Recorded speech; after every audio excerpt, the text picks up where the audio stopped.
Fala galera, chegamos a mais uma aula sobre função afim.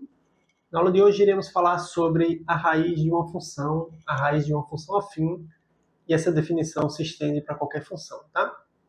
Definição: chama-se raiz de uma função afim, dada por f de x igual a ax mais b, lembrando que esse a tem que ser diferente de zero, tá? A e b são números reais, mas obrigatoriamente o a tem que ser diferente de zero.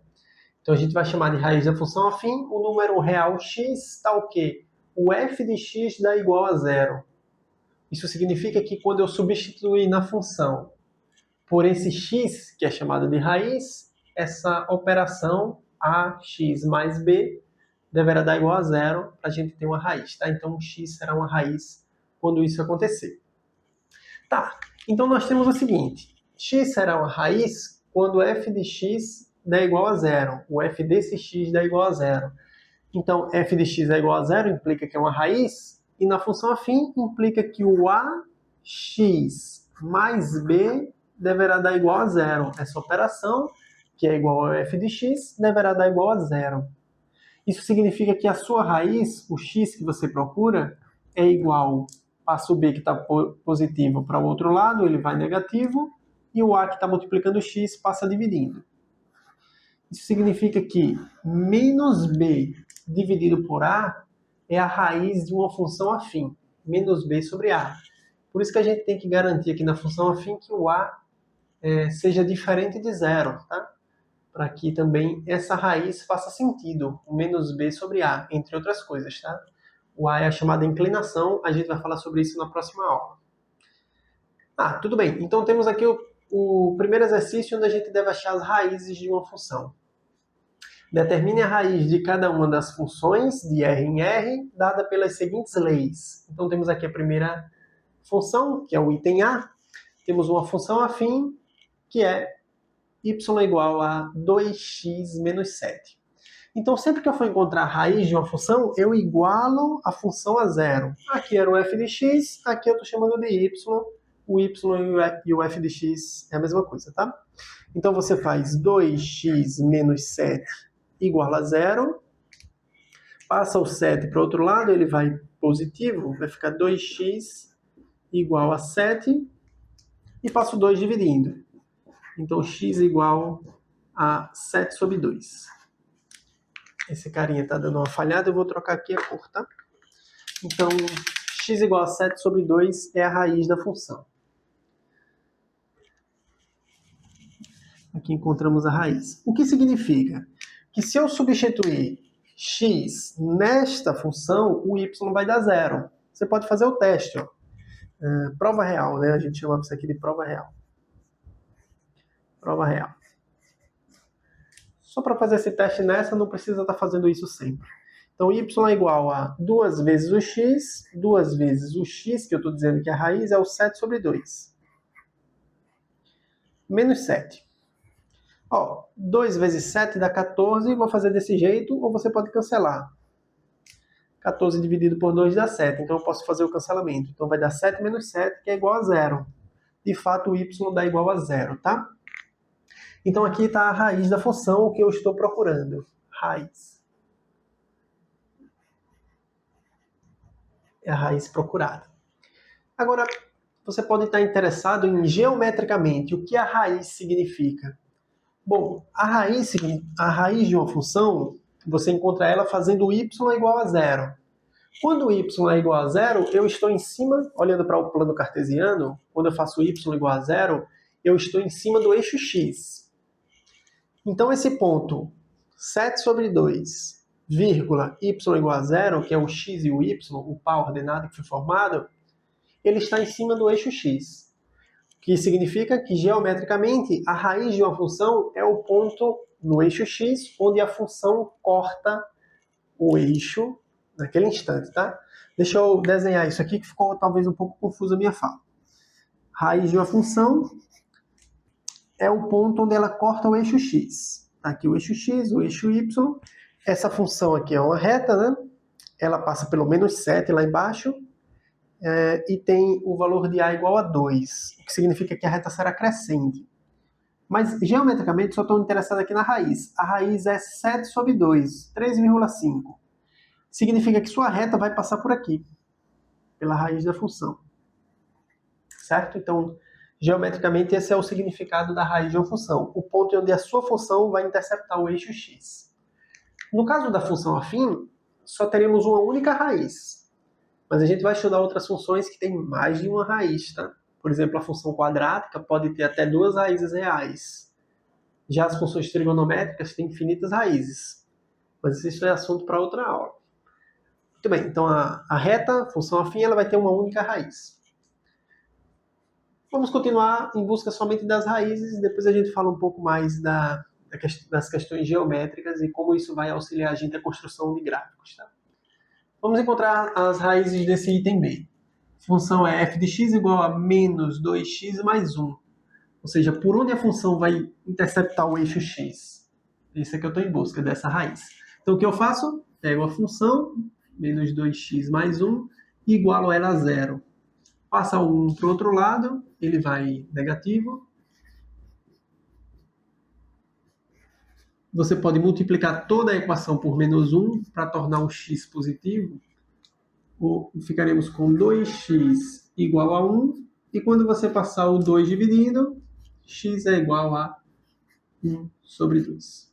Essa aqui é a raiz da função. Ela intercepta o seu eixo, a função intercepta o eixo x em 0,5, que é 1 sobre 2, tá? Então aqui está a raiz da função. Raiz da função. Vamos para o item C. O item C a gente está na forma de uma fração e esse sinal de menos ele está na frente da fração, tá? Menos, aí abre a fração, 3x menos 5 dividido por 2. Bom, para achar a raiz, basta igualar a função a zero. Então teremos menos 3x menos 5 sobre 2 igual a zero. Esse sinal de menos, você pode retirar ele nesse momento. Por quê? Porque se eu multiplicar essa equação por menos 1, eu inverto o sinal da fração. Preste atenção que eu não inverto o sinal do menos 5 aqui, por exemplo. Eu estou invertendo já a fração, porque isso aqui é uma fração, toda essa estrutura é uma fração e ela é negativa. Outra maneira de se livrar desse sinal é fazer uma distributiva, né? O menos vem aqui multiplicando 3x e vem multiplicando o menos 5. E você ficaria com menos 3x mais 5. Pode ser assim também. Vou multiplicar aqui por menos 1, vou transformar o lado esquerdo, o primeiro membro, em uma fração. Opa, aqui é 5, tá? Em uma fração positiva, então só vai sumir esse sinal. Dividido por 2, igual, o zero vai ficar negativo, dá zero também do mesmo jeito. Aqui eu faço meus pelos extremos, 3x menos 5 vezes 1 dá 3x menos 5, 2 vezes 0 dá 0, igual a 0. Passo o 5 para o outro lado e já vou passar o 3 dividindo diretamente, tá? Então, a raiz da sua função será x igual, 5 foi positivo e o 3 passou dividindo, essa é a raiz, tá certo? Então, a raiz dessa função é 5 sobre 3.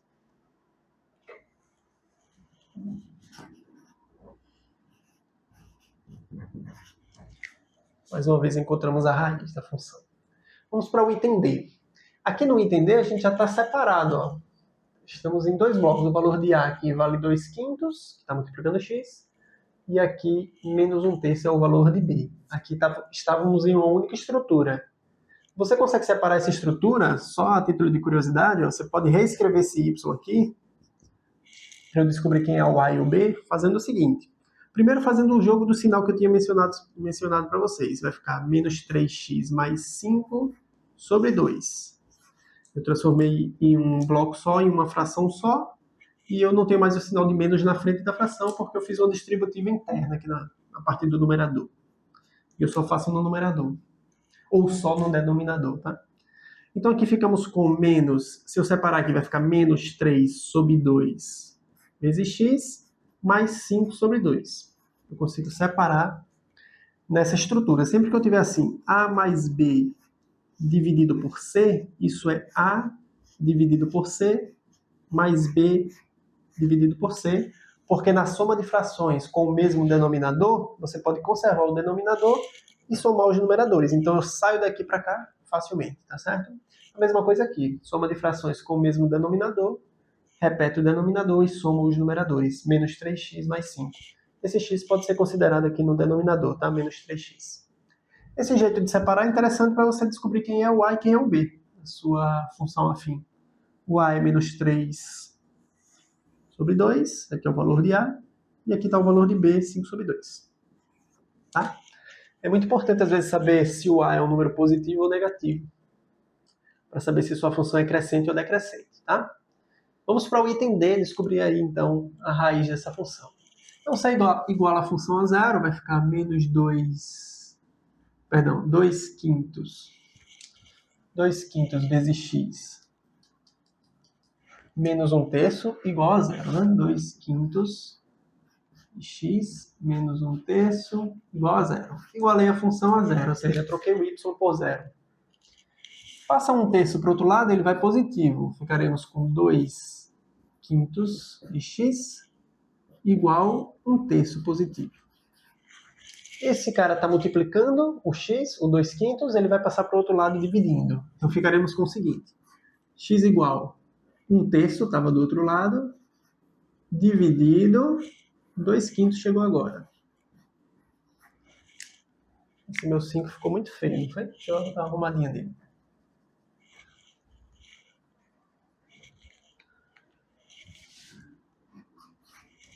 Dois quintos. Passei o 2 quintos dividindo. Perceba um pouco da estrutura da minha fração. Como eu vi que aqui já tinha uma fração e eu passaria outra fração dividindo, eu tomei o cuidado de colocar a fração ligeiramente acima da igualdade, para que essa grande barra das divisões das duas frações ficassem quase que centralizado com o sinal da igualdade. Aí eu coloquei a fração em cima e a fração embaixo. Isso é muito importante, essa organização, tá? Aí o que é que eu vou fazer? Eu vou fazer a divisão de frações. Lembra como é que faz? Aqui eu posso seguir com o sinal de igualdade, tá? Eu conservo a primeira fração, ou a fração que está no numerador, que é 1 terço, e multiplico pelo inverso do denominador, que é 5 meios, o inverso, tá? Então, divisão de frações, a gente faz isso. Conserva o numerador, multiplica pelo inverso do denominador. Então, é 5 sobre 2. Então, 5 vezes 1, multiplicação de frações. Multiplica os numeradores, 5 vezes 1 dá 5. Multiplica os denominadores, 3 vezes 2 dá 6. Essa aqui é a raiz da função. Certo. E para finalizar, vamos fazer o item E, encontrar a raiz dessa função.